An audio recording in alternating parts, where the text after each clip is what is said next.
Ok, já de imediato, vou convidá-lo a abrir sua Bíblia em 1 Tessalonicenses, capítulo 1, nosso grupo de versículos de texto de leitura, ou do texto para leitura, capítulo 1, de 1 a 10, e nós estamos no versículo 3, com aquelas virtudes pelas quais Paulo expressou a sua gratidão a Deus em favor dos convertidos de Tessalônica. Uma vez encontrado o texto, iremos à leitura do capítulo 1, de 1 a 10. Podemos ir? Os que ainda podem se colocar em pé, que o façam, e vamos à leitura. Paulo, Silvano e Timóteo, à igreja dos Tessalonicenses, em Deus o Pai e no Senhor Jesus Cristo. Graça e paz tenhais de Deus nosso Pai e do Senhor Jesus Cristo. Sempre damos graças a Deus por vós todos, fazendo menção de vós em nossas orações, lembrando-nos sem cessar da obra da vossa fé, do trabalho, do amor e da paciência, da esperança em nosso Senhor Jesus Cristo, diante de nosso Deus e Pai. Sabendo, amados irmãos, que a vossa eleição é de Deus, porque o nosso evangelho não foi a vós somente em palavras, mas também em poder e no Espírito Santo e em muita certeza, como bem sabeis quais fomos entre vós por amor de vós.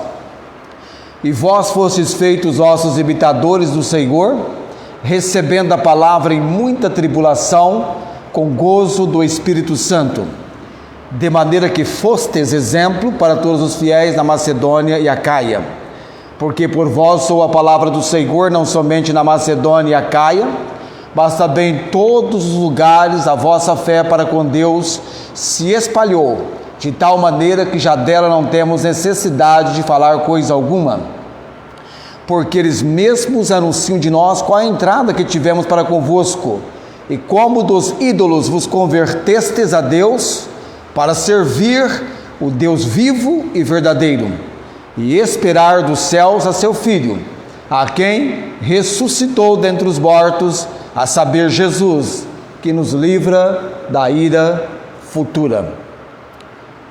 Deus abençoe a porção lida da sua palavra aos nossos corações. Vamos orar em favor desse momento da pregação da palavra. Nos entregamos a Deus Altíssimo, feita a leitura da Tua Palavra, ao ensino, no qual estamos já por algum tempo no estudo de 1 aos Tessalonicenses. Com certeza, a primeira epístola escrita pelo apóstolo Paulo dá-nos a compreensão vinda do Senhor, do texto, das lições, daquilo que o Senhor deseja falar conosco. Fala hoje à noite, ó Deus, fala com este pregador, com cada um aqui, que sejamos pela palavra ensinados, instruídos, de maneira que possamos, diretamente aplicando isso na nossa vida, no viver prático de cada dia, isso nos ajude a ter a direção e obra do Senhor sobre nossas vidas, como Paulo e aqueles amados tiveram. Oramos no nome de Jesus. Amém. Assentai-vos.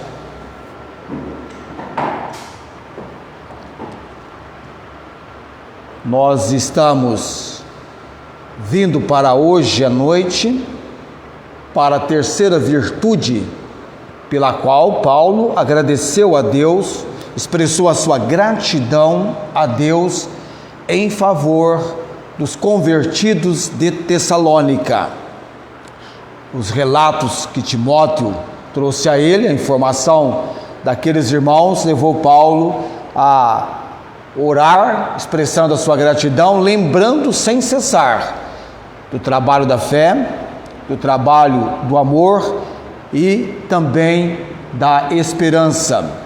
Nós falamos da operosidade da fé. Paulo elogiou e estimulou aqueles irmãos porque eles tinham uma fé que era operacional, que a palavra operosidade é que faz algo está ligada a produzir algo, a executar algo, a fazer algo. A produtividade, a fé prática, uma fé ativa, dinâmica, semelhante a colocar a mão na massa para que algo seja feito, a fé na sua praticidade. E Paulo também falou do amor dos Tessalonicenses, significando então que o trabalho daqueles irmãos era motivado, impulsionado, estimulado pelo amor a Deus e o amor também ao próximo. E hoje à noite nós iremos falar sobre algo pelo qual estes novos convertidos perseveravam. Ele colocou aqui a paciência da esperança, ou poderíamos colocar perseverança, que é também longanimidade da esperança. É interessante que os convertidos de Tessalônica tinham algo que muitas pessoas não têm, e por isso essas pessoas facilmente entregues ao desânimo, elas desistem dos seus projetos, dos seus intentos, daquilo que elas estão investindo. Então nós entendemos que os convertidos de Tessalônica tinham uma real esperança. É muito importante quando você tem esperança, vive a esperança. É muito triste quando nós encontramos alguém que está totalmente sem esperança. Não há esperança. É o desesperado da vida, ele não tem esperança. Não há esperança na vida dele. Tanto é que algumas pessoas estão tomadas pelo desespero, pela falta de esperança, elas se entregam a qualquer coisa para livrar-se, e até mesmo elas acabam, muitos acabam até mesmo cometendo suicídio. Tessalônica, a igreja, eles tinham esperança. Paulo deu graças a Deus pela esperança que eles tinham.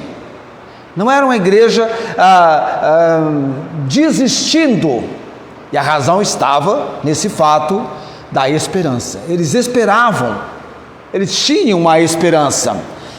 Essa foi uma das características dessa igreja exemplar, uma igreja que tinha esperança. Ela não havia perdido a sua esperança, pelo contrário, ela tinha uma esperança real. E não era apenas uma esperança real, mas uma esperança firme. Uma coisa interessante com o apóstolo Paulo, talvez você não perceba isso, mas daqui para frente você vai prestar muito atenção nisso.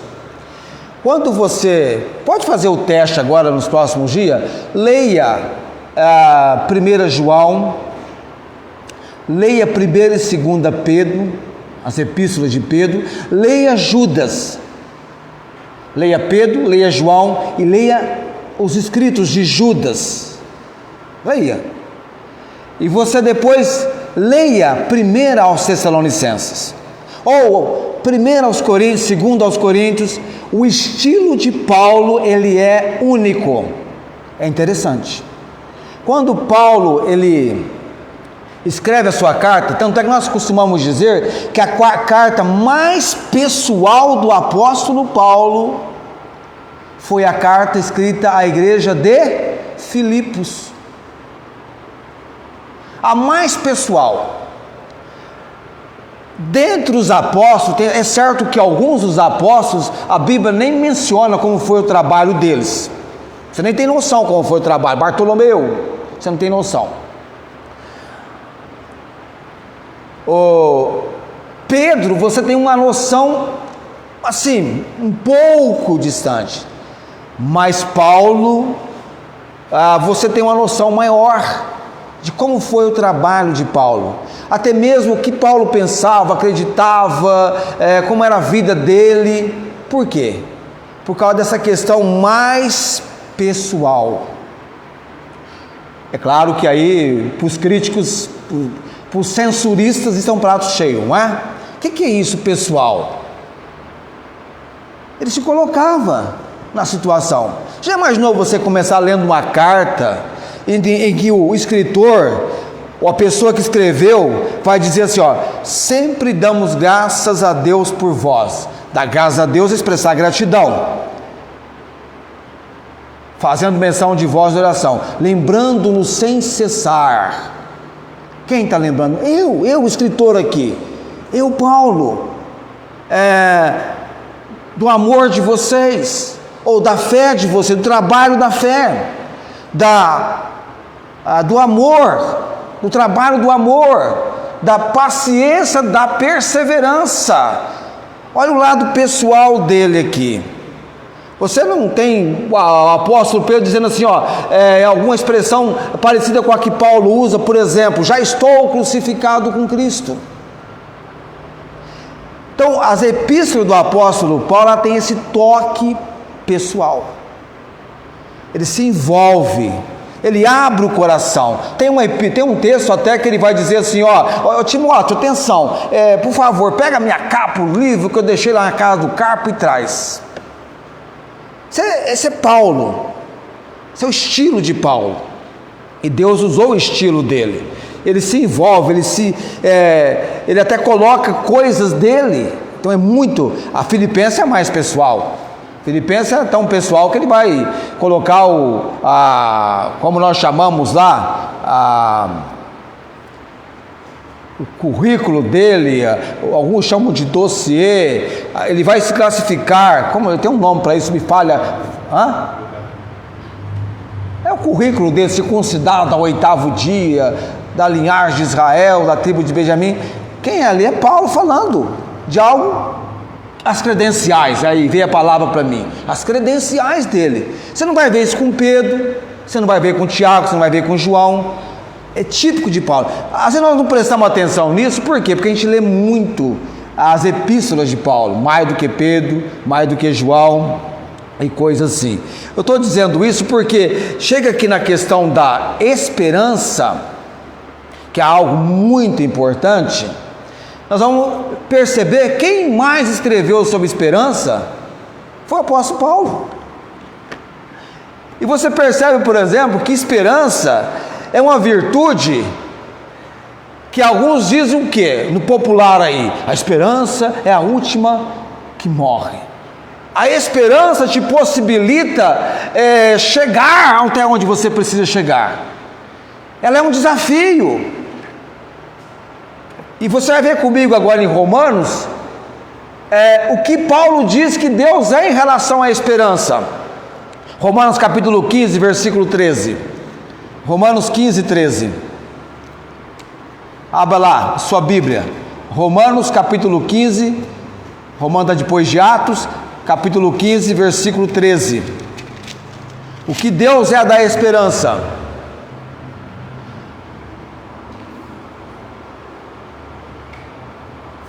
Está falando aqui da obra salvadora entre os gentios. Ora, o Deus de esperança vos encha de todo gozo e paz na vossa crença, para que abundeis em esperança pela virtude do Espírito Santo. Ele aqui diz que Deus é o Deus da esperança. É o Deus que cuida dos desesperados, levando aos desesperados esperança. E a esperança de Deus, em Romanos 5,5, Paulo diz que ela não traz confusão, porquanto o amor de Deus foi derramado em nossos corações pelo Espírito Santo. Você já imaginou? Gravidez tem tempo de começo, desenvolvimento e conclusão, fim, não tem?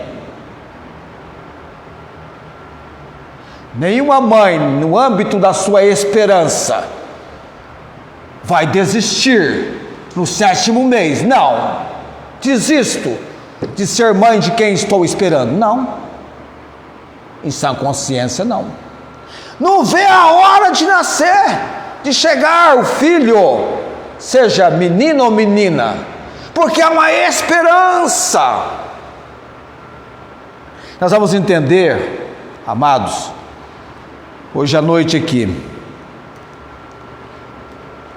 os convertidos de Tessalônica,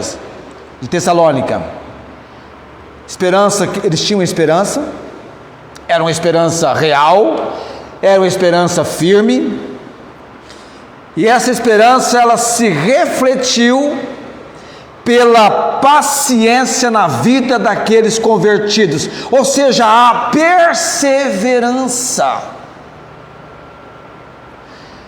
longanimidade, lá de Gálatas 5:22, paciência é fruto do Espírito, é longanimidade que nos leva a perseverar, a persistir, que nos impede de desistir. Então os convertidos de Tessalônica, eles estavam perseverando, eles estavam persistindo, paciência da esperança.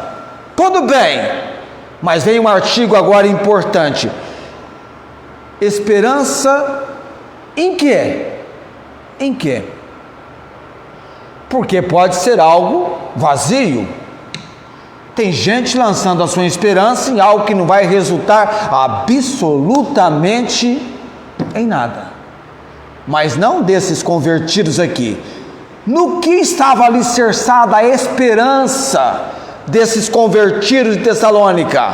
Paulo vai dizer no texto de 1 aos Tessalonicenses, capítulo 1, versículo 3. Deixa eu ir lá, na minha Bíblia aqui. Capítulo 1, versículo 3. Da paciência, da esperança em quem? Em nosso Senhor Jesus Cristo. Sabe quem era Jesus Cristo para Paulo? Pega lá 1 Timóteo, capítulo 1, versículo 1, na introdução da epístola, no prefácio, olha que Jesus Cristo era para Paulo, e deveria ser também para os crentes de Tessalônica. Cadê o meu Timóteo aqui? É um pouquinho adiante de Tessalônica. Paulo, apóstolo de Jesus Cristo, segundo o mandado de Deus, nosso Salvador, e do Senhor Jesus Cristo. O que Jesus Cristo era para Paulo? Esperança. Ele diz aqui, a esperança nossa. Jesus Cristo é a minha esperança. Então havia uma esperança, e ele coloca aqui para os Tessalonicenses, em nosso Senhor Jesus Cristo.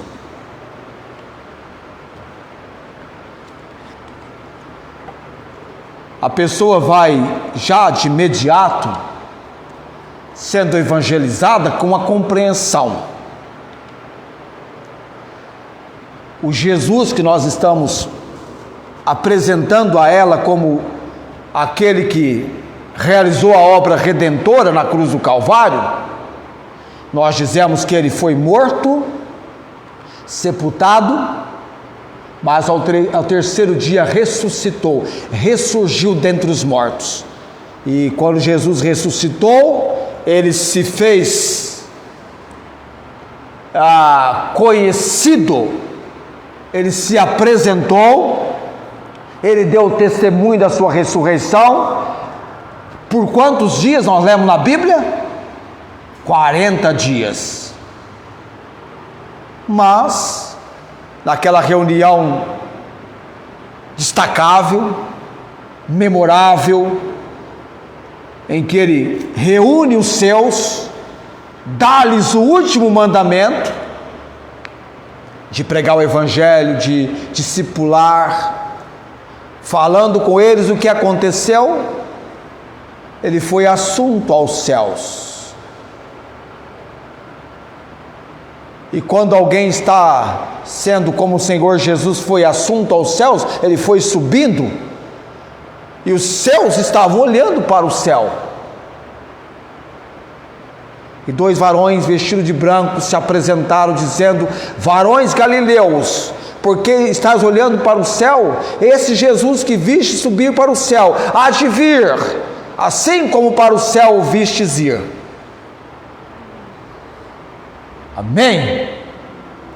Mas Jesus já tinha falado que Ele vai voltar, que Ele virá, é o segundo advento.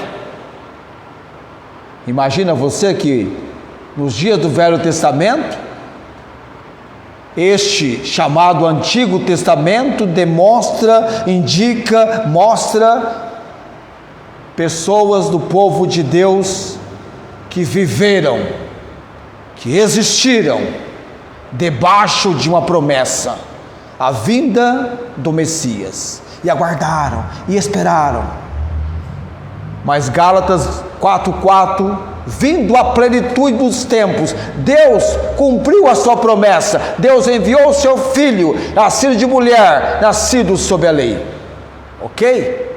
Eles tiveram também essa expectativa, e nós também temos a expectativa, só que eles tiveram do Messias que viria para realizar a obra redentora, e nós do Messias que vem para buscar a sua igreja. Eu falei para você que os Tessalonicenses tinham esperança. Lá no capítulo 4, Paulo vai descrever algo muito importante a respeito dessa esperança, quando ele fala sobre o arrebatamento da igreja. Alguém disse, com toda a verdade isso se estabelece, que primeiro aos Tessalonicenses, Paulo vai escreveu na verdade, não é? Sobre a vinda de Cristo para os seus, e segunda Tessalonicenses, a vinda de Cristo para julgar o mundo. Isso é verdade. E nós temos alicerçado e vivemos por todo o tempo, geração após geração, né? Começou no primeiro ano do ano Domini, ano do Senhor, e vai uma contagem, ano 1, ano 2, ano 3, até que chega ano 300, é tempo, não é? 1 século, 2 séculos, e o tempo vai passando, e Jesus diz, breve virei, porque de acordo com 2 Pedro 3,8, confere aí para mim, para o Senhor 1000 dias é como um ano, e um ano como 1000 dias.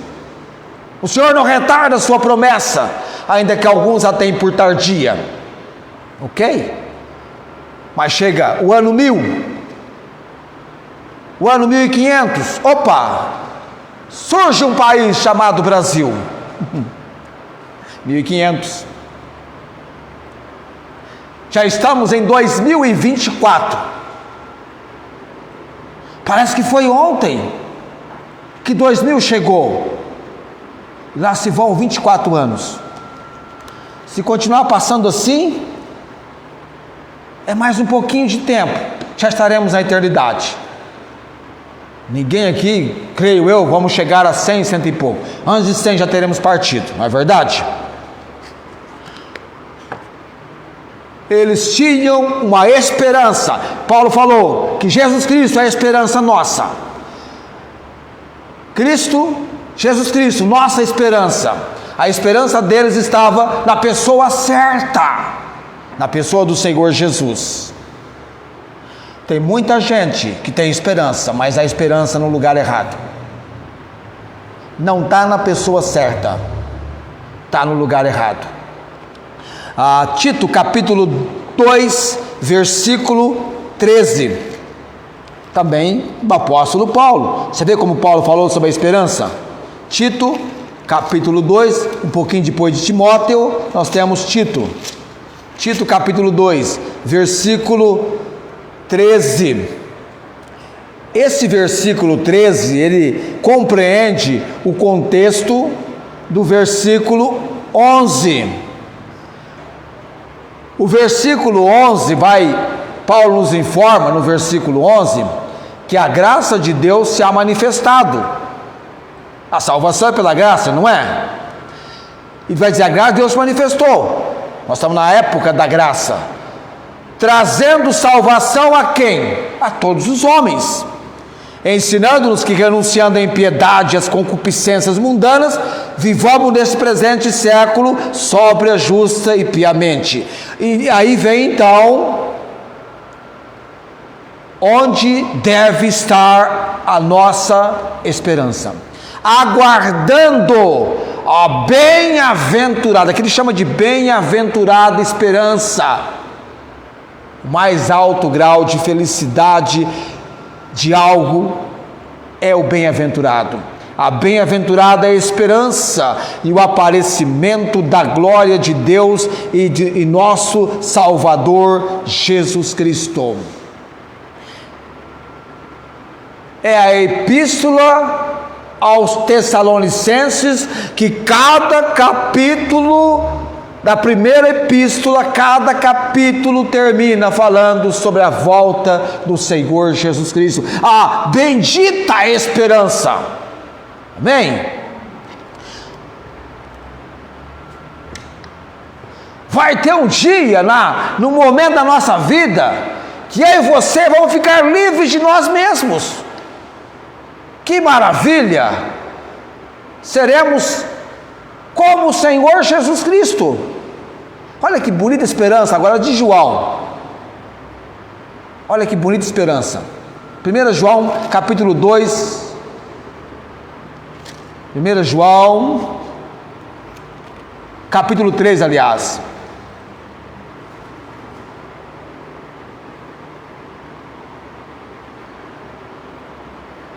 João capítulo 3, versículo de 1 a 3. 1 João capítulo 3, versículo de 1 a 3. Vede quão grande amor nos tem concedido o Pai, que fôssemos chamados filhos de Deus. Por isso o mundo não nos conhece, porque o não conhece a Ele. Amados, agora somos filhos de Deus, e ainda não é manifestado o que havemos de ser. Mas sabemos que quando Ele se manifestar, tem a ver com a segunda vinda de Cristo, seremos semelhantes a Ele, porque assim como o veremos. E qualquer que nele, em Jesus Cristo, tem essa esperança, purifica-se a si mesmo, como também Ele é puro. A esperança firmada, alicerçada na pessoa do Salvador, o Senhor Jesus Cristo. Deus é o Deus da esperança, Deus de esperança.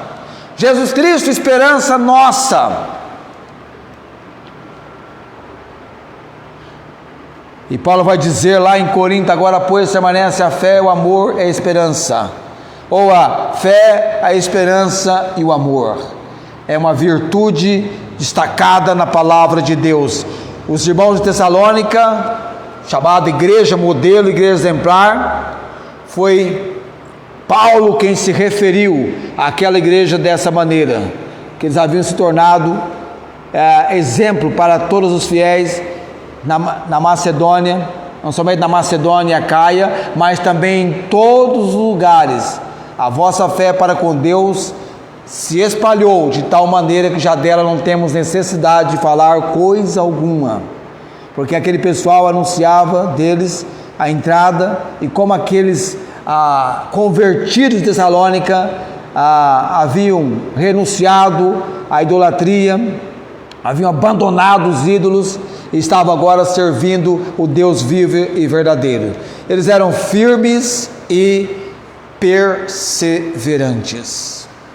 Firmes e perseverantes. Quando nós começamos um projeto, nós entramos num projeto, estamos num projeto, a compreensão bíblica é que nós sejamos firmes e perseverantes.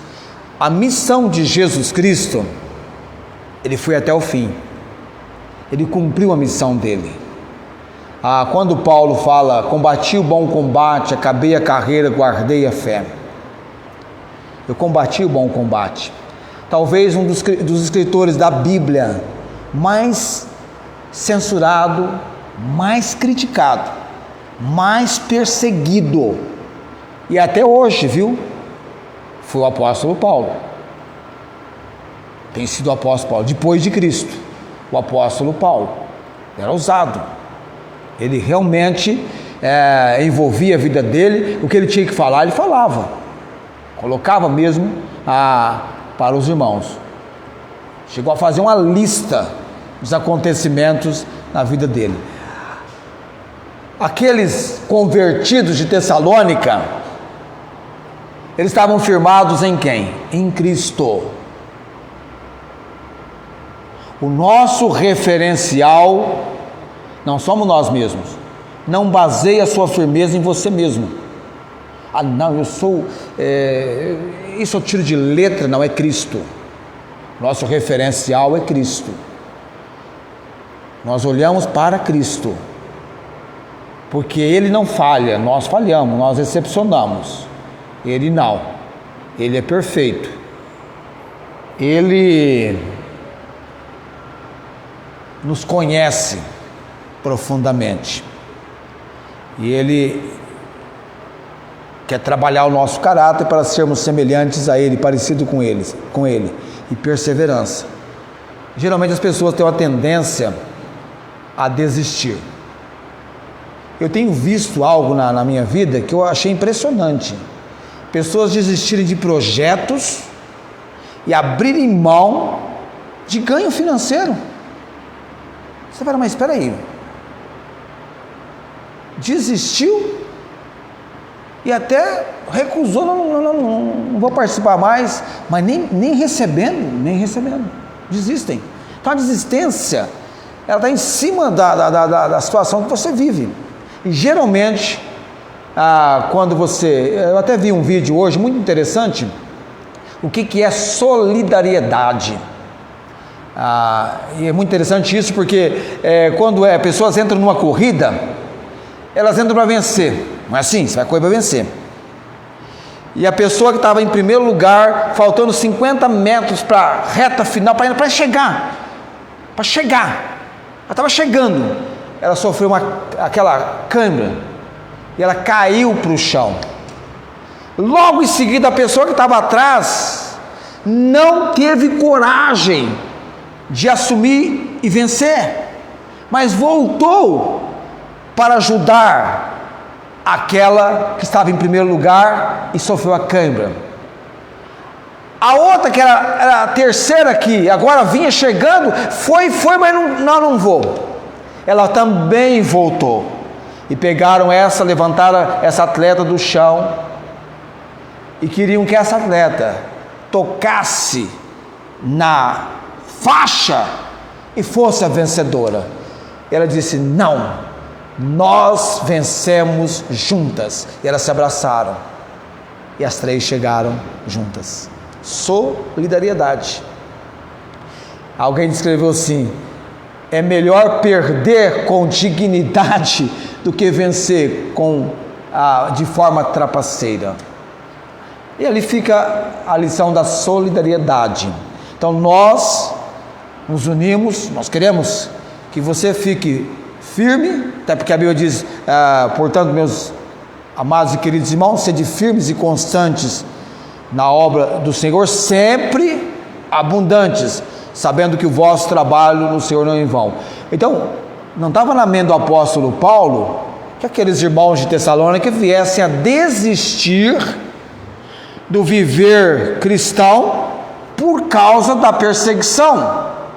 E quando ele recebeu o relatório, ele estava fazendo menção deles a Deus, uma expressão de gratidão, estava agradecendo Deus pela obra de Deus com aquela igreja, porque ela foi estabelecida pela pregação de Paulo, mas muito bem nós colocamos, estabelecida pelo poder de Deus. E aí então, o Deus que é o Deus Altíssimo, cuidando daquela igreja, levou Paulo a escrever, e como eu falei para você, Paulo, ele é pessoal, você não vai encontrar isso muito nas outras epístolas, ele já colocou o lado pessoal dele, eu estou orando, estou fazendo menção, ele é o único que fala isso nas epístolas, que fala que está orando, está fazendo menção, e fala por a causa que ele está orando, e ele então fala, eu estou dando graça a Deus por vós, lembrando sem cessar. Eu, Paulo, estou lembrando sem cessar. Nas minhas orações de você, pelo trabalho da fé, pelo trabalho do amor e pela paciência ou perseverança ou longanimidade da esperança em nosso Senhor Jesus Cristo. Tem detalhe: diante de nosso Deus e Pai.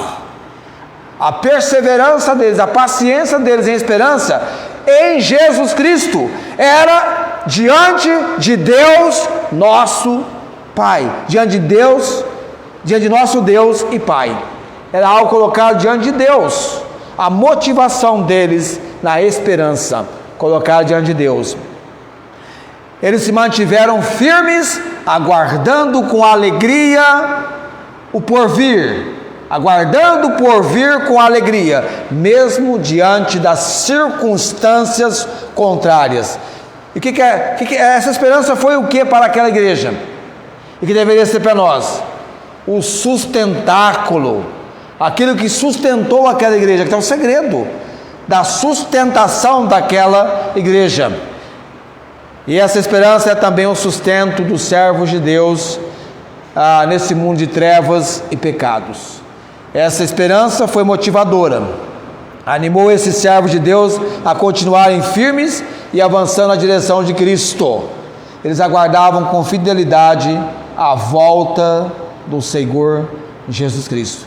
Tanto é que é na epístola aos Tessalonicenses que Paulo vai falar sobre um assunto que ele não escreveu em nenhum outro lugar, tão bem apresentado, tão bem comunicado, nem na carta aos Coríntios.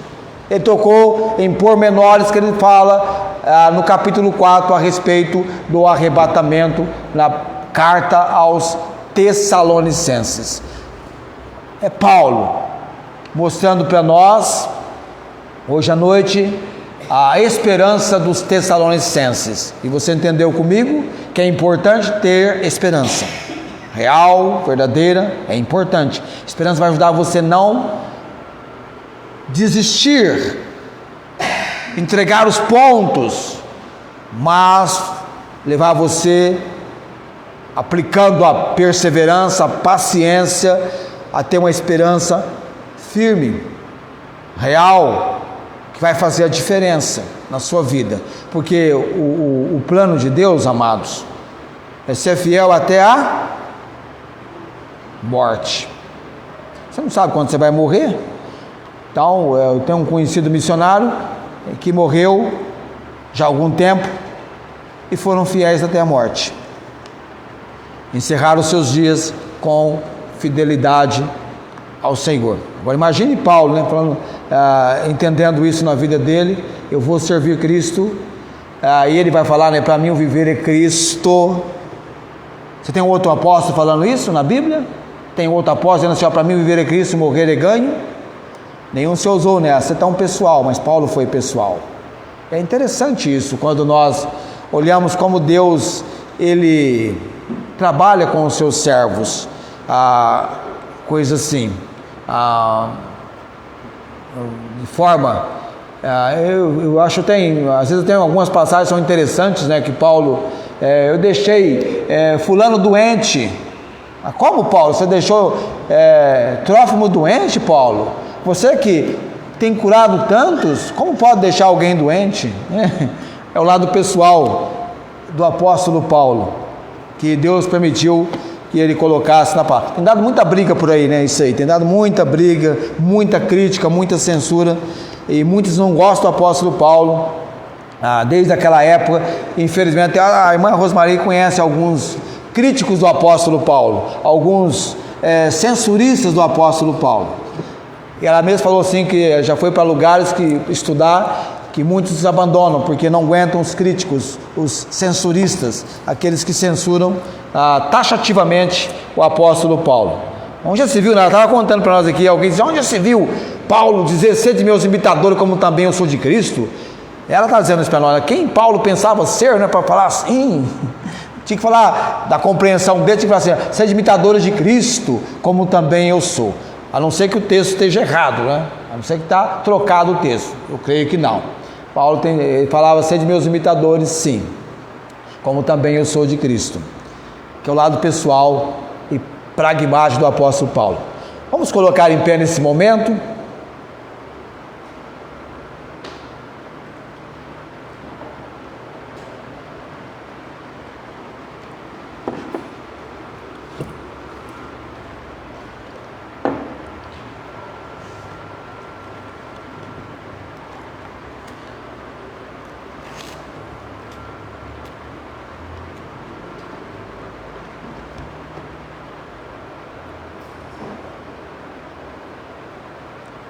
Se você for ler na Bíblia e ver, tem muitos versículos no Velho Testamento e no Novo Testamento falando sobre esperança. Esperança. E nós, na parte aqui de Tessalônica, nós vamos trabalhar muito falando sobre esperança. Algumas pessoas estão desesperadas, sem esperança. E Cristo, Ele é esperança nossa. Chega um momento na vida que você vai entender o quanto você precisa de Cristo. O quanto nós precisamos ser sensíveis a essa compreensão, o quanto eu preciso de Cristo, porque nós temos o nosso ser falho, de miseráveis pecadores, diante de um Deus que nos conhece e sabe tudo sobre nós e tem um agir transformador sobre nossas vidas. Vamos orar nesse momento. Graças damos, Senhor bendito, pelo poder, pela autoridade da Tua palavra, nesse assunto sobre esperança, enquanto nós aprendemos com o apóstolo Paulo, com a sua maneira de expressar que o Senhor usou para a glória e honra do nome do Senhor. Pai, abençoe a nossa igreja. Nos dê, ó Deus, essa paciência da esperança que nós precisamos ter em Jesus Cristo, diante das perseguições. A palavra ali usa também a tribulação. Aqueles irmãos receberam a palavra em meio à tribulação, mas eles tinham alegria, satisfação do Espírito Santo. Que o mesmo venha suceder, acontecer conosco. Oramos nesse momento no nome de Jesus. Amém. Deus abençoe a todos. Pode sentar. Nós vamos celebrar nesse momento a ceia do Senhor. Eu vou parar a transmissão aqui, desejando a todos uma boa semana, a todos a transmissão.